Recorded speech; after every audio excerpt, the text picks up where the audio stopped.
selamat pagi yang paling indah buat saya dari Halmahera Timur. Black Bus. Ya.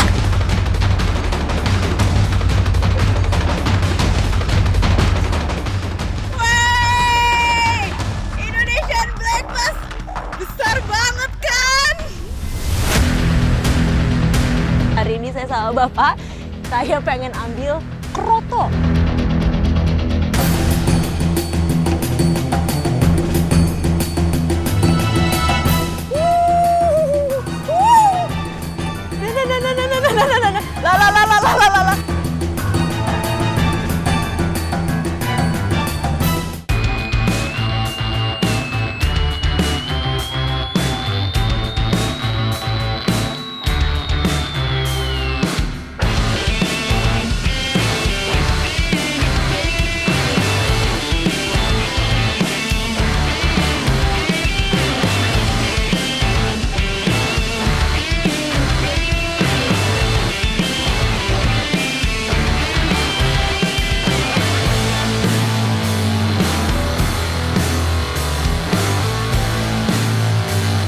Kontur pesisir timur Pulau Halmahera diwarnai dengan banyaknya sistem perairan payau yang sangat kompleks.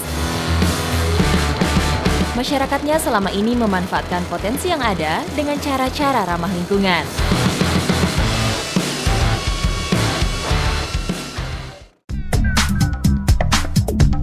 Di Sungai Payau, mengikuti arah pergerakan air adalah cara memancing paling efektif. Ketika air sedang surut, saya bisa berhanyut dari arah hulu menuju hilir. Dengan cara ini, posisi kami berlawanan dengan arah hadap ikan, sehingga kehadiran perahu tidak mengganggu ketenangan lingkungan sekitar. Gerakan dan suara yang dikeluarkan umpan ketika bergerak dalam air biasanya akan mengundang ikan pemangsa untuk menyambarnya.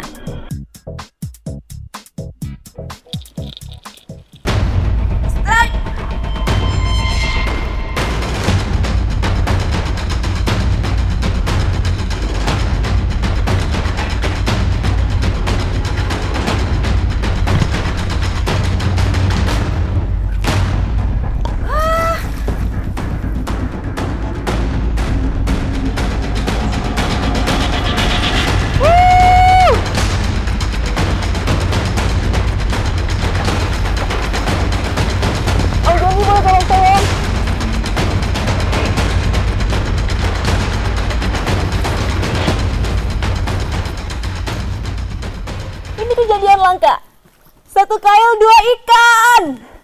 Dua-duanya mangrove jack. Satu lebih besar, yang satu lebih kecil. Seru banget.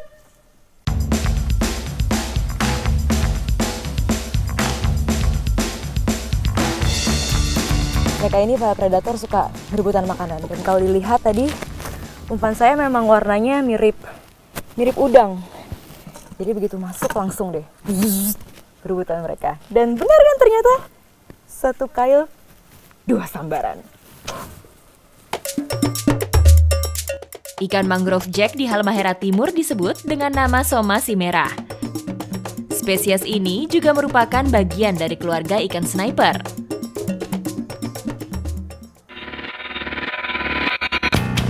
Mendekati muara badan sungai juga semakin dalam. Biasanya daerah seperti ini merupakan habitat ideal ikan pemangsa dengan ukuran besar. Ikan penguasa wilayah ini seringkali menunggu mangsa di sekitar belokan sungai atau di dekat struktur perlindungan yang ada.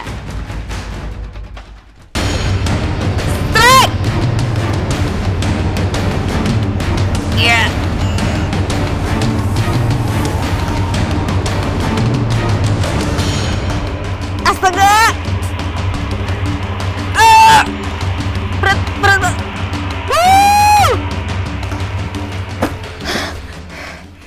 Satu lagi saya dapat. Indonesian Black Bass.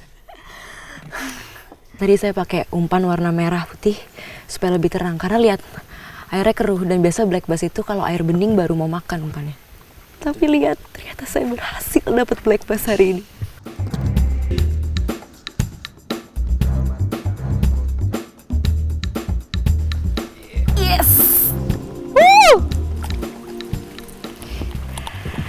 black bass. Jadi ini memang posisi ideal sekali untuk black bass. Gerimis, air juga sedang turun. Ikan ini sedang aktif-aktifnya berburu. Tapi black bass yang saya dapat kali ini warnanya tidak sehitam yang sebelumnya karena dia menyesuaikan dengan warna air yang keruh. Jadi lihat, warnanya lebih muda. Dan saya persembahkan sekali lagi Indonesian black bass. Ikan somasi hitam dikenal sebagai ikan pemangsa yang rakus karena memangsa semua jenis ikan-ikan kecil yang ada di sekitarnya. Selain itu, gigi dan rahang yang kuat menjadi penanda paling menonjol pada predator ini. Nah, ini dia salah satu ciri black bass. Garisnya tegas di sini. Yang saya dapat kali ini garisnya warna putih.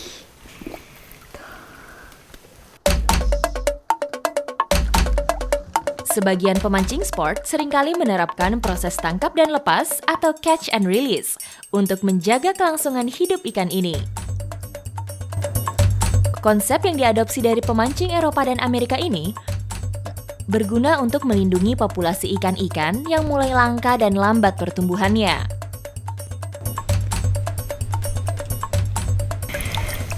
Ikannya sudah saya rilis dan tadi dia berenang sendiri. Itu tandanya black bass-nya masih sehat.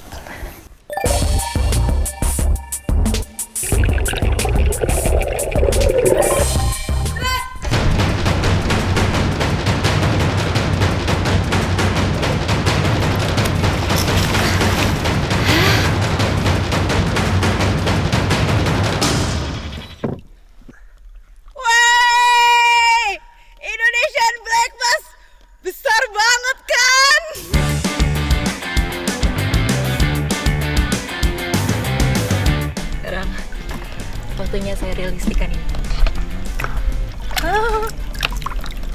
Ya, terima kasih ya sudah mau naik.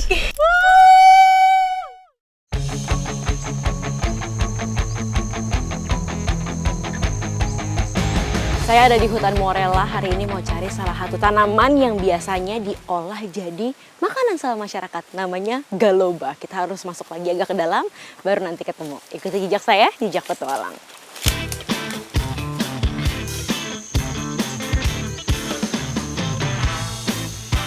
Hasil alam yang akan saya ambil kali ini cukup menarik, karena saya dan Mama akan mengambil tumbuhan liar. Sudah sampai, Mama. Wede, sudah sampai kita di tempat galoba. Tapi buahnya bukan ada di atas pohon seperti biasanya, buahnya ada di bawah. Dia dekat banget sama pohon bambu.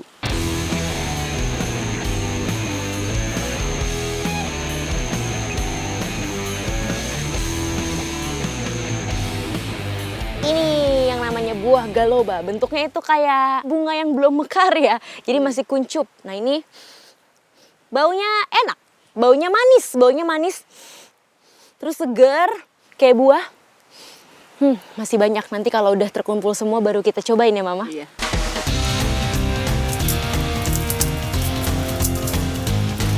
Hornstetia aliacea atau pining bawang adalah sejenis tumbuhan penghasil buah.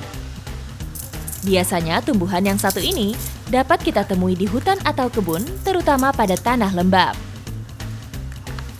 Keberadaan buah ini bisa jadi pertanda tanah yang masih subur karena buah satu ini hanya mau tumbuh di tanah yang kondisi humusnya masih tinggi.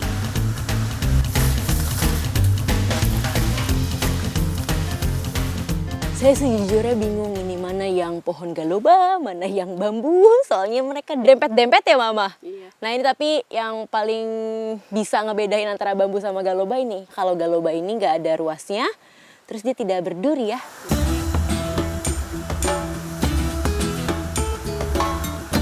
Galoba menyebar luas di Indonesia, seperti Jawa, Sumatera, Pulau Halmahera Maluku, dan Semenanjung Malaya.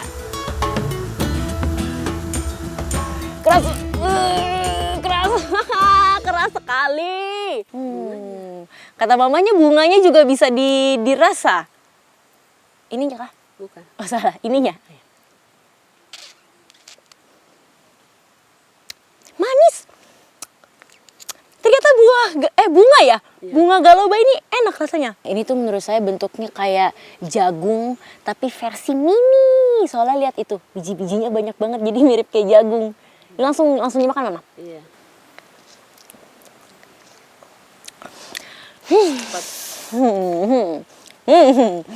Sepat, asam ya. Saya selalu makan buah yang asam di Ambon. Rasa bunganya jauh lebih enak. Kalau bunganya tadi kan manis airnya. Kalau ini buahnya masih muda. Sem. Coba. Ini sekali. Coba ya. Di Desa Morela, buah yang satu ini biasa dikonsumsi dan banyak disukai karena bijinya mengandung banyak sari buah. Tapi bijinya bisa ditelan kan? Ini dia kalau yang tua juga beda dalamnya. Jadi dari kulit buahnya warna hitam, terus bagian dalamnya ini juga warnanya hitam. Kalian tinggal cobain.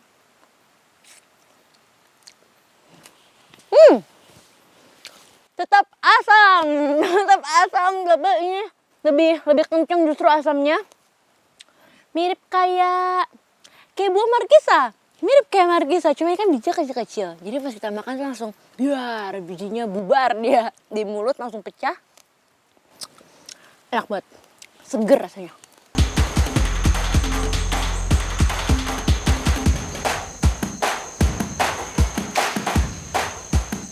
Galoba ini bisa dibuat berbagai macam masakan. Bisa dibuat rujak atau bumbu rujak. Nah, tapi hari ini mau buat yang beda. Saya mau buat sama Mama itu gogos. Ikuti jejak saya, jejak petualang.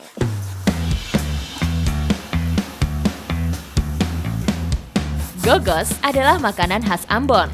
Panganan yang satu ini mirip sekali dengan gogoso Makassar atau lemper yang biasa kita jumpai di Pulau Jawa. Perbedaannya, gogos tidak berisikan suwir ayam, melainkan ikan.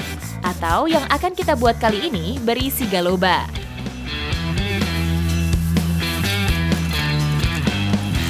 Iya, salah satu rahasia sukses kalau masak gogos itu ada di ketannya. Jadi ketannya harus legit ya. Jadi campuran gula sama santannya harus Gula, garam, santan. Gula, garam, santan harus pas.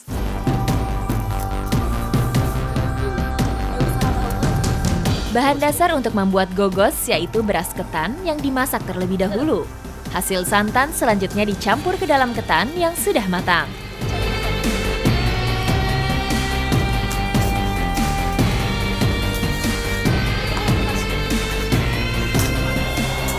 Ini gogosnya kita buat kecil-kecil. Terus nih kita gulung jadi bentuknya mirip kayak lemper. Iya. Kecil aja. Satu gogos isinya 2 galoba. Supaya tidak berantakan, harus dibungkus rapat dulu.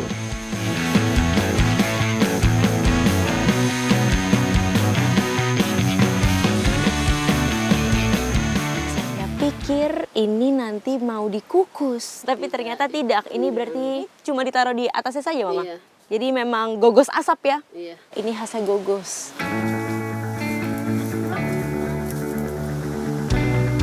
Makanan tradisional yang satu ini dimasak dengan cara dibakar. Tidak membutuhkan waktu lama, cukup beberapa menit saja gogos sudah bisa saya nikmati.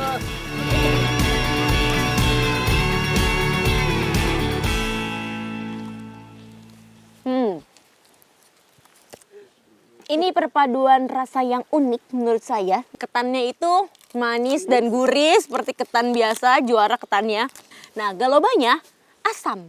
Jadi ada gurih, ada asam. Gimana itu rasanya, Mama, berarti? Terus bijinya tuh di dalam waktu dikunyah pecah-pecah di mulut. Nah, kalau pengen nyobain sesuatu yang baru, rasa yang baru, boleh ya, Mama ya? Boleh. Makan gogos galoba.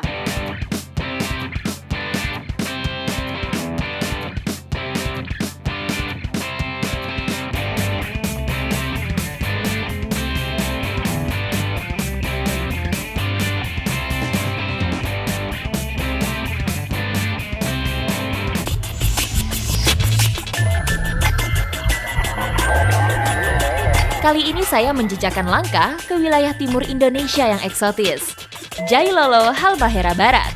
menjadi destinasi cerita petualangan saya.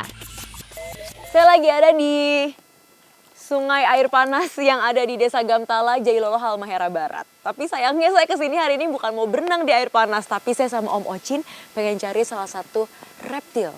Namanya soa-soa atau disebutnya biawak. Jadi ikuti jejak saya, jejak petualang.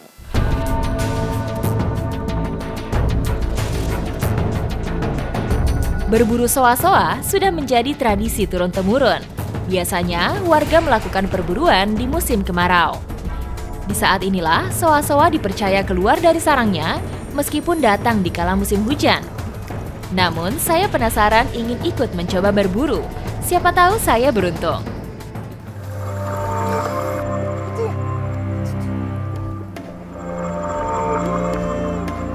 Akhirnya saya menemukan hewan bernama Latin Varanus salvator ini. Biawak yang kami lihat cukup besar, butuh kejelian mata untuk menemukannya. Karena biasanya biawak jenis ini sering bersembunyi di sela-sela batang bakau. Siang dan sore hari merupakan waktu yang pas untuk berburu biawak. Hewan ini sering keluar dari sarangnya untuk berjemur. Tujuannya untuk mengontrol suhu tubuhnya. Perlahan namun pasti, Om Oci mulai mendekati biawak. Pergerakan kami harus sangat pelan dan hati-hati. Biawak memang tidak sensitif dalam benda bergerak. Namun, penciuman dan pendengarannya sangat hebat. Biawak dapat mengendus mangsanya dari jarak 2 km.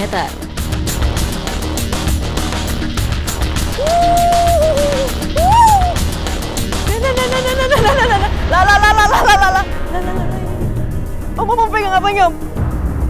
Taruh di air. Pegang apa nyom? Ininya ya, lehernya ya? Nah, ini dia biawaknya. Ini ukurannya lumayan besar menurut saya, sekitar 80 cm. Dan kalau dari jauh sebenarnya kita nggak gitu ngelihat karena warnanya persis sama pohon-pohon bakau jadi habitatnya.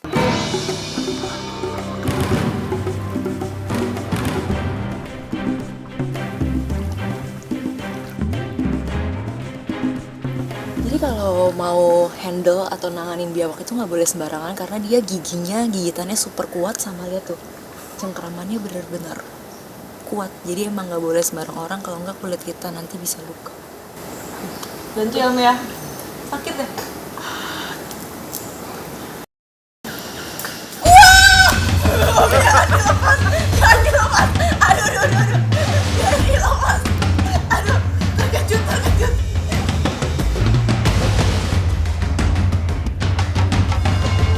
Pencarian kami lanjutkan. Saya menemukan biawak lagi dengan ukuran yang lebih kecil. Namun biawak yang saya temukan berada di tempat yang lumayan tinggi. Proses menjerat dengan cabang boboh harus dilakukan dengan cepat dan cekatan, agar target dapat didapat dengan cepat dan tepat.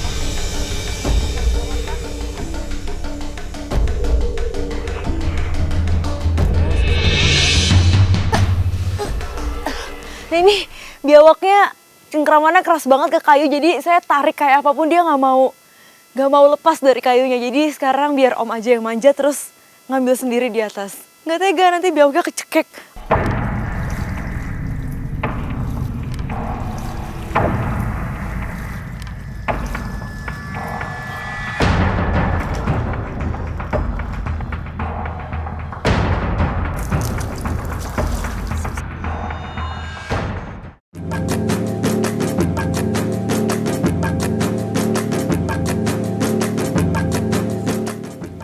Hari ini soa-soanya mau saya masak. Namanya adalah paniki atau gulai soa-soa. Nah ini beda, jadi tidak dikuliti dulu, tapi dicelup-celup dulu ke air panas. Nanti baru kulitnya bisa lepas. Setelah isi perut biawak dikeluarkan, barulah proses perebusan dilakukan. Kulit biawak sangatlah tebal. Hal ini merupakan salah satu bentuk pertahanan dirinya dari ancaman musuh. Bahkan, kulit biawak sangat digemari untuk bahan pembuatan kerajinan.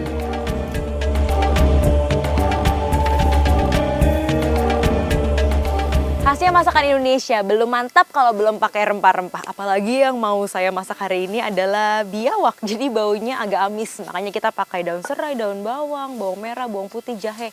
Itu semua selain buat nambah cita rasa sama buat ngilangin bau amisnya juga. Daun jeruk dan daun bawang menjadi senjata utama dalam mengolah biawak agar bau amisnya benar-benar hilang.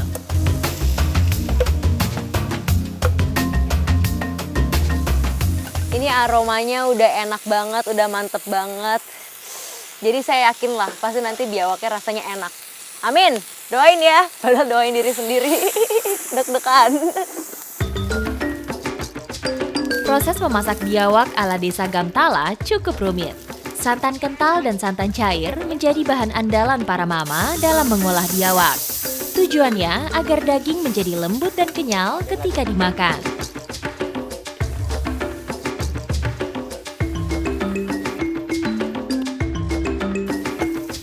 Mengonsumsi biawak dipercaya sangat baik bagi kesehatan kulit. Kandungan minyak yang terkandung dalam daging biawak dipercaya mampu untuk mengobati gatal-gatal dan mempercepat penyembuhan luka.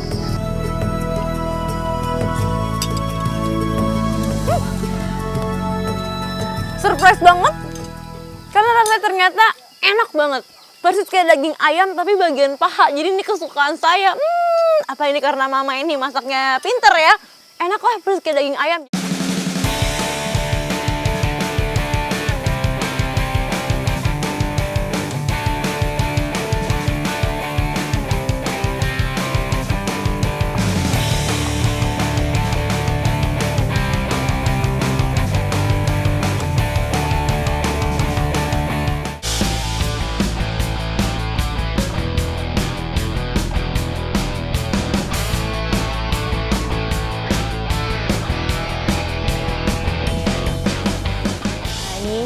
Saya lagi ada di bawah pohon beringin, tapi bukan buat ngadem ya. Hari ini saya sama Bapak, saya pengen ambil kroto, sarang semut rangrang. Posisinya tuh ada di ujung pohon, tinggi banget. Ikuti jejak saya, jejak petualang.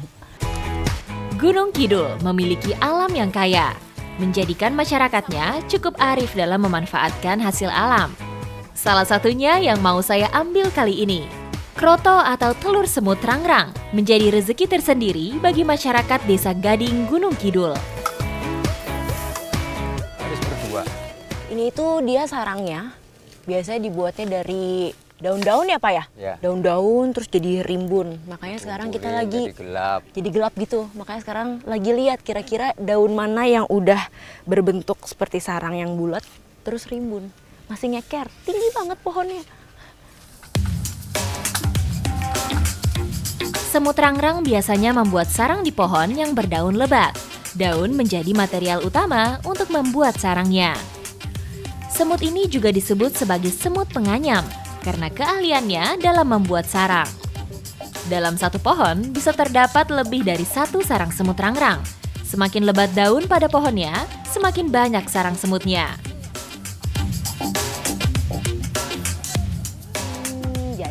Sarangnya itu belum tentu ada anak-anaknya, tergantung musim ya Pak. Ya. Jadi yang tadi kita tuju, yang kita bidik itu kosong. Banyaknya semutnya doang, tapi anaknya nggak ada. Semutnya, orang tuanya ada semua di sini. Baik banget semutnya.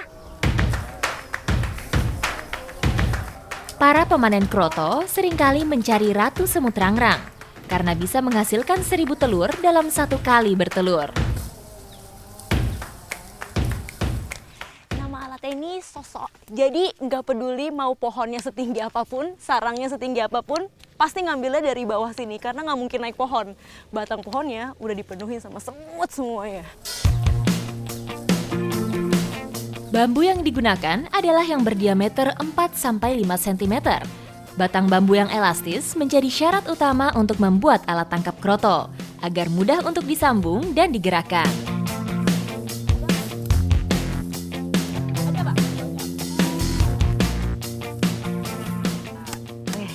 Ini sengaja dipukul-pukul pakai kayu kecil, tapi ada semutnya. Dari tadi saya udah digigitin semut di kaki, di tangan. Nah ini makanya pakai kayu kecil supaya semutnya pada keluar dari nampannya.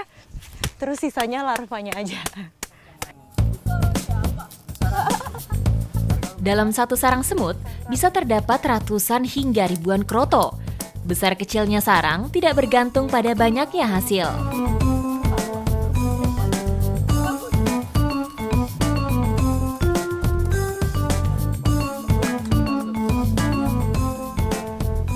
Ini dia hasil larva kroto dari 5 sarang. Bentuknya itu mirip banget kayak nasi. Jadi pertama kali saya lihat, wah bener-bener mirip nasi. Tapi ternyata ini telur semut ya Pak ya? Ya. Biasanya kroto ini jadi makanan apa Pak? Burung. Makanannya burung. Tapi bisa juga dimakan manusia, cuma diolah jadi masakan tradisional. Ikuti jejak saya, jejak petualang.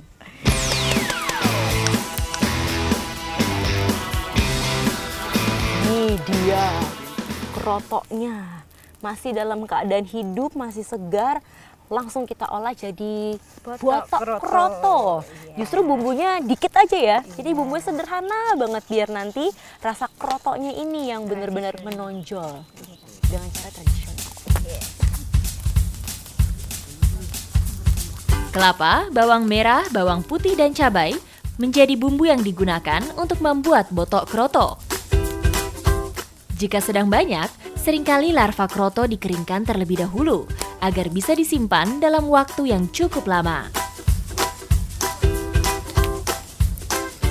Biasanya di daerah lain yang saya tahu itu yang dimasak cuma krotonya aja larvanya. Kalau di sini luar biasa. Luar biasa. Sama semut-semutnya. Mengonsumsi kroto memiliki banyak manfaat bagi tubuh manusia.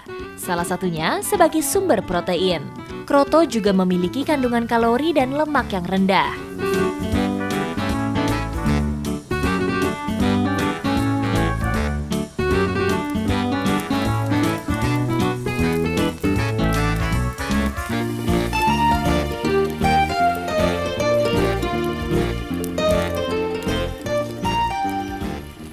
Sudah jadi, ini dia botok kroto buatan Rani sama Mbak Ek.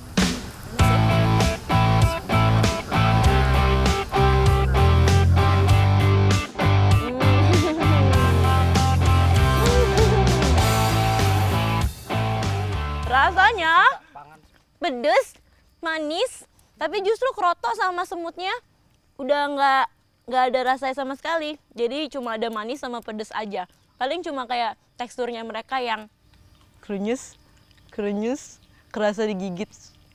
Saya gigit-gigit, tapi rasanya mah cuma 2, manis sama pedes. Kalau yang suka pedes, pasti mantap.